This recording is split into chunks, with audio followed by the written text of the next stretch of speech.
Nkiru was a very beautiful and classy lady. She was always seen looking fashionable. She was popular among the village people and was always on makeup. No one had ever seen her bare face and wondered what she looked like without makeup. Even her friends all wondered what Nkiru looked like without makeup. Anytime Nkiru was with her friends and they joked about what Nkiru looked like without makeup, Nkiru would grow silent and brush the topic off. This only made her friends grow increasingly curious about her bare face. Why was Nkiru hiding her bare face? What did she look like without makeup? On several occasions, her friends repeatedly forced her and tried compelling her to take off her makeup in front of them, but she refused like her life depended on it. One day, her friends and her were playing a game called Truth and Dare. It got to Nkiru's turn and they dared her to clean her makeup or pay a huge fine. Without wasting time, Nkiru brought out the money and paid. Her friends were shocked and decided to sketch out a plan to see what Nkiru was hiding.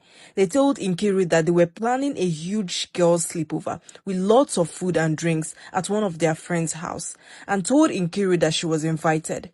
At the sleepover, after they had finished all activities, they waited for Nkiru to take off her makeup and sleep. Instead, Nkiru slept with her makeup. They woke her up and told her to take off her makeup as sleeping with makeup could damage the skin. Nkiru refused and said she was fine and went back to sleep. While she was asleep, they tried cleaning off her makeup and Nkiru quickly jumped and screamed. She was so angry they had never seen her that angry before. They begged her saying they were only trying to help her, but she angrily left the sleepover. Days later, she went to fetch water in the stream. Unknown to her, her friends had been monitoring her and they knew she would be at the stream. The moment she bent down to fill her bucket, they all grabbed her from different angles. She tried fighting, but she was outnumbered. They pushed her down, pushed her face into the river, took the soap they brought and thoroughly washed her face. And what they saw shocked them to the brim. Nkiru was a man.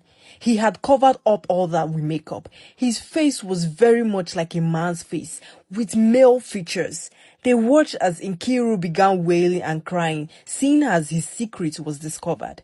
His friends stared at him in disgust and left to spread the news to the villagers. Everyone finally knew about Nkiru's bare face.